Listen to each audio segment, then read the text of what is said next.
G'day there, YouTube. Welcome back to the channel, everyone, and congratulations to all of you. You've all done it. You found the champ dog. Coolest place on the internet? Can't say for sure, but I've definitely heard it said. So today, we are jumping back into the arena with some MonoGreen aggro. We are finally back on ladder after taking a little bit of a break to play through a standard event and the World Champion event that was hosted to coincide with the weekend's World Championship Series. So today we're playing MonoGreen aggro. We're playing the list that the former world champion Paulo Vitor Damadurosa, or PVDDR as you may know him, played in the World Championship. We're using this list. Now this footage was actually taken before last weekend, before the World Championship. I was still getting used to the deck at this point. So, you know, you're likely to see a few mistakes, clunky plays, see me overthinking some things and thinking through things because I'm still trying to get a feel for the deck. So today, as I'm recording this, PVDDR actually put out a video about this deck on his own channel where he talks through some of the choices in the deck, talks about his performance in the World Championships with the deck, and also shares a bit of gameplay with us and talks through his decisions. So in lieu of providing a deck list or deck tech of my own, I'm going to have a link to that down there in the description. After all, it is his list. He is one of the best, if not the best player in the world. So go check him out while he's talking about it. But we have something we need to do. Something we didn't get to do yesterday, and that's share a drink together. Here's to you guys. You know, I feel my intelligence increasing each time I do that. And I've definitely noticed all of you have gotten smarter and better looking the time we've been sipping together. Just an observation. Why don't we get on to the games? So you guys shuffle up. I'll see you in the arena in a second. This hand's acceptable without knowing anything about what my opponent's on.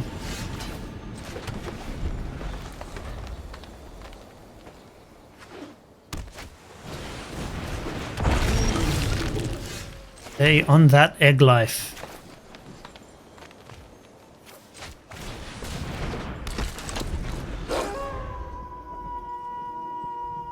Sleeves are cool.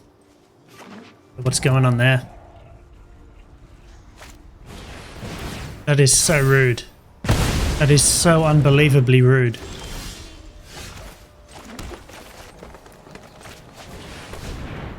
At least this can attack through an egg. But it seems like they have fading hope from the stick there.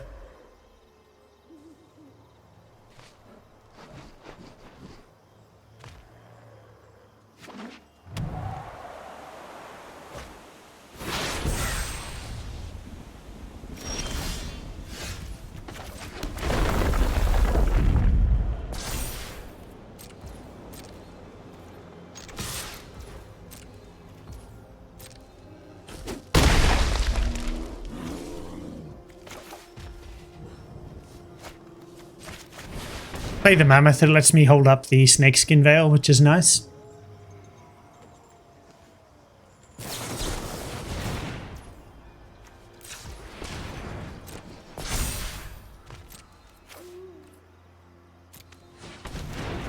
Hopefully they don't have a sweeper here.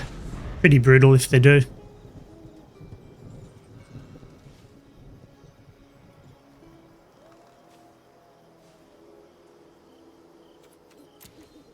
Nice sleeves though.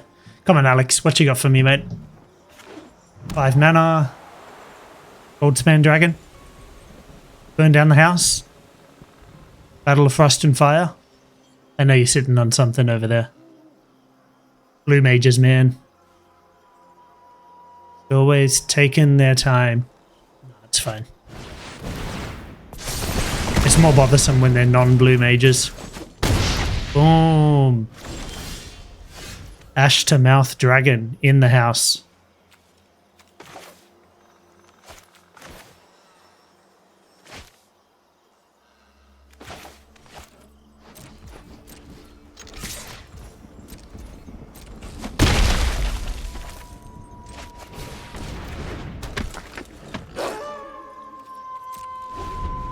I think I just have to hold up Snakeskin Veil, unfortunately.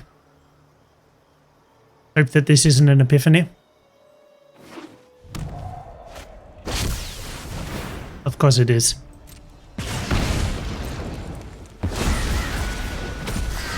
Okay.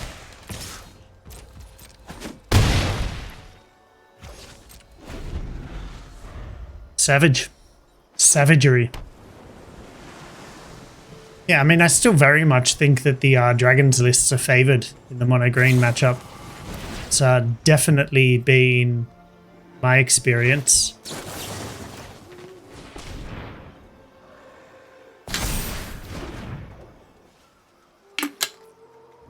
Oh, we managed to get a card and an Ashmouth trigger out of them for that, so that feels good. We really need to find a fight spell though. Sadly, we do not. And we don't have a way to get through enough damage this turn, so let's move on.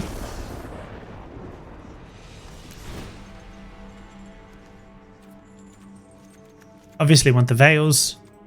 And I think I want my Froggies and my Renin 7. I think I cut down the Blizzard rolls. I think Inscription of Abundance is just better.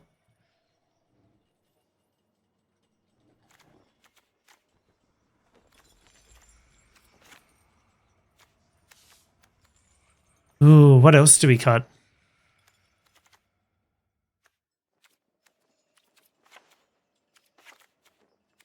See, I don't want to cut all of my fight effects. Maybe I should just go down to 2 inscriptions, but the problem is you end up with so little, and you do need a way to remove a Smoldering Egg. You need a way to get rid of an Ashmouth Dragon. Should have brought in Choose Your Weapon. Need to remember that for next time. Wow, this hand is so sketchy. Content keep. Don't keep this hand at home, guys. Oh. Hand gets a little bit better.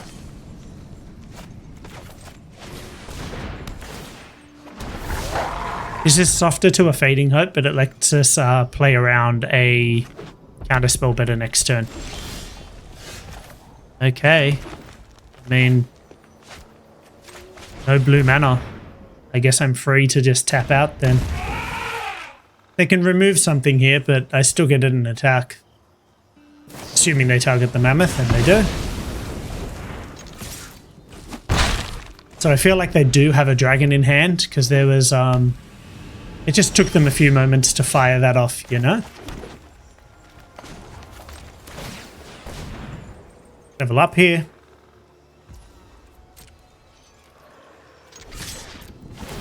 Obviously another removal spell here.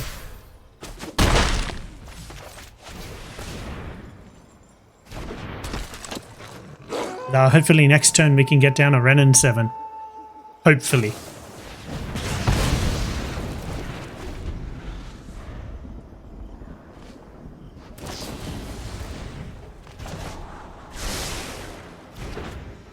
That's a bit savage. They did find more blue mana.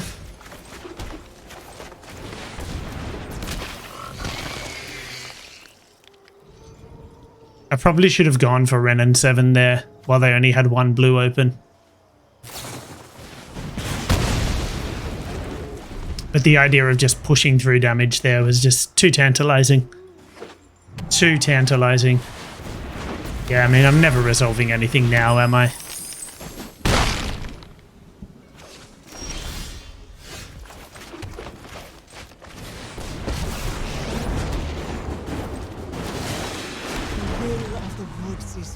Would be nice to have the Chariot down as well, but I think I need to go for the Ren first, given the current situation. I might not be able to resolve the Renin 7 afterwards. And, you know, I do need to hold off the dragon. It looks like they don't have an obvious solution to it, or they probably just would have fired that off a lot quicker. Probably also sitting on an Epiphany, I was about to say, and there it is. So this does mean they can kill the Ren if they attack with everything.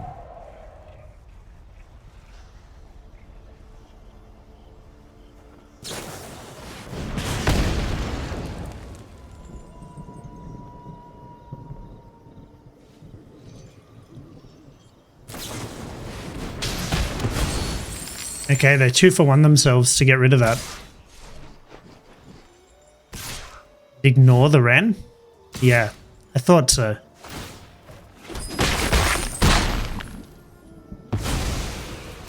They're definitely not in a great position here.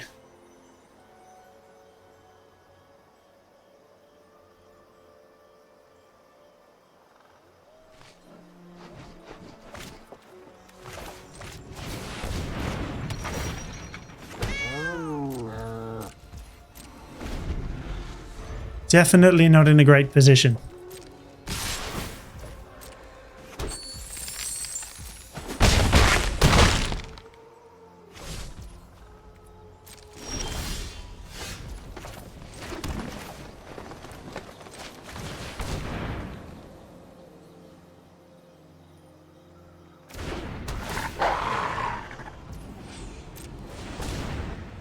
I mean, it doesn't matter. There's just no way we can win here, unfortunately.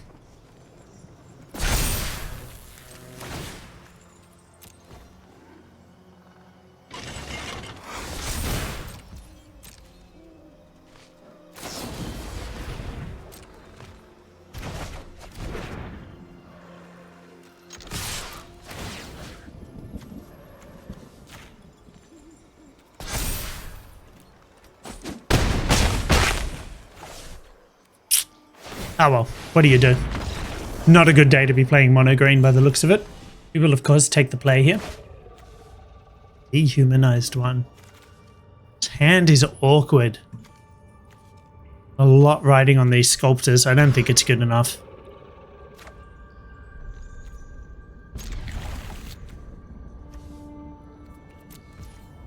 I don't think this is better. I think I need to hold out hope that I'll draw a land to play this mammoth. More likely I draw a land, like another green source or something like this, than I draw 2 green sources in a row to have the troll on. Demir. So this should be a decent matchup based on my recent experience. Don't kill my Sculptor, that would be so rude. Bounce the Sculptor. Alright.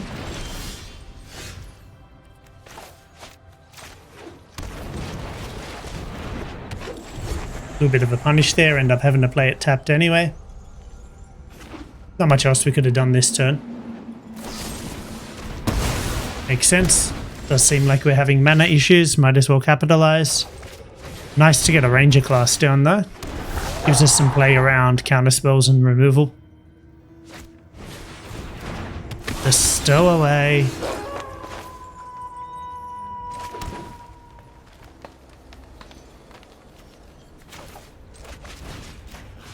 Just going to go for this.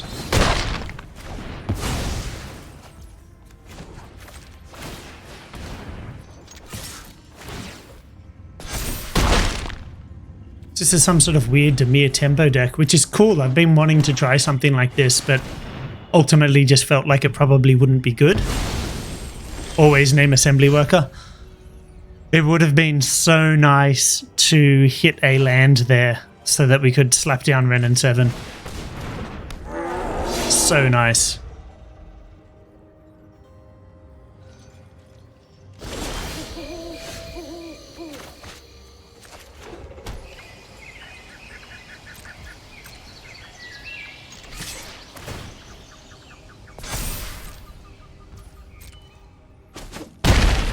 Cool, they just take it.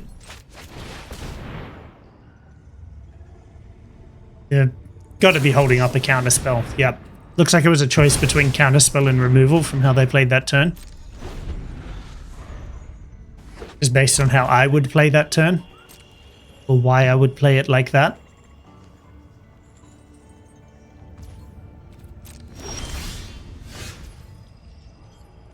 Still can't activate Faceless Haven, which is a little bit of a tilt.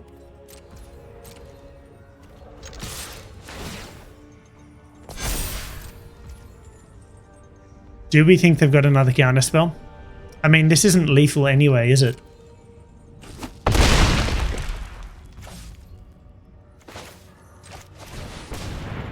So we're just crossing our fingers and hoping for no Shadow's Verdict.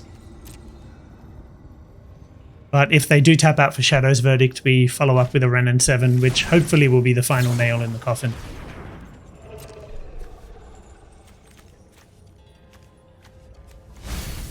Okay, I mean, it's not really a tempo deck. It's got like Suspicious, Stowaway, and Consider, I would expect, and Fading Hope, I'd expect in a more tempo-based deck, but then saw it coming in Crippling Fear. Suggests just more straight control elements. So have you got something there in those 6 cards? Surely you do. Can't be Infernal Grasp.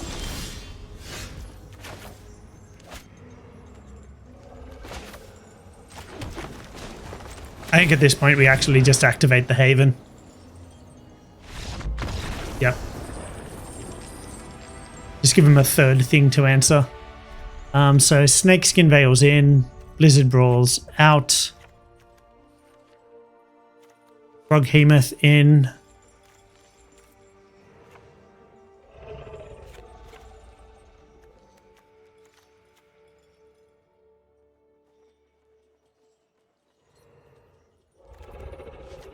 Just in case they bring in something like an Imrith.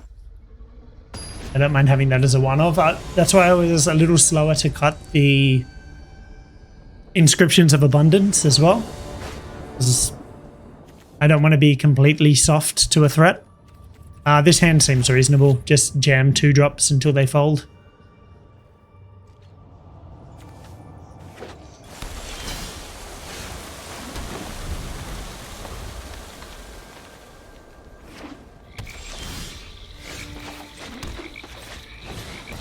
Lead on this.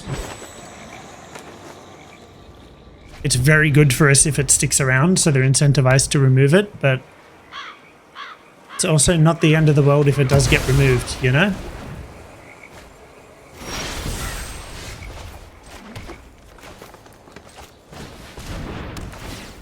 Werewolf Pack Leader's obviously the stronger one there. This leaves behind some value if they just have the removal spell.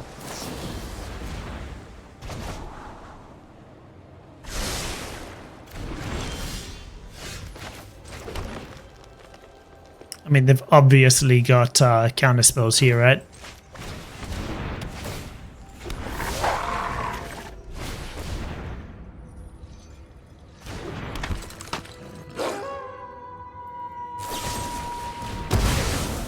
Sure. Onan is getting low on cards very quickly. You do love to see it. We're just going to get in for our 2 here.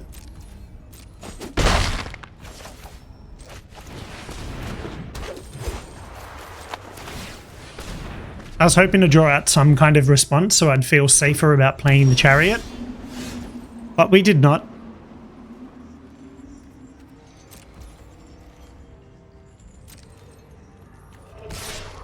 Do I attack with both? I think so. Getting down a Chariot is almost as good as getting down a Ren and 7, arguably even better.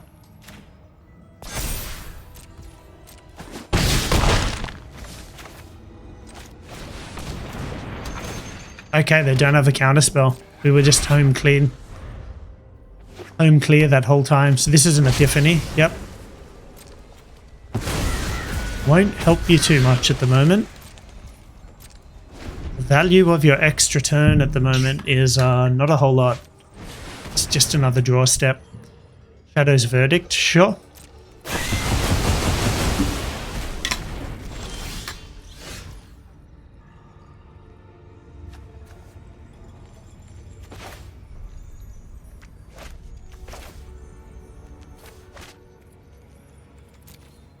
I wish I had the land to just slap down Ren.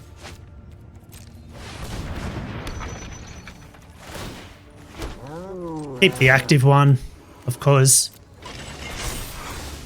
And attack, start rebuilding.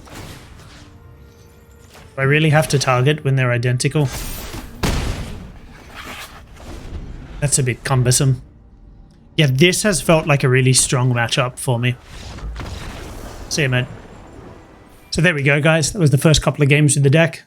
Feel sad to lose to the Dragons deck, but personally, I feel that that matchup is a good one for the Dragons player. As someone who's piloted Dragons, I've had good luck against MonoGreen and other green-based aggro decks.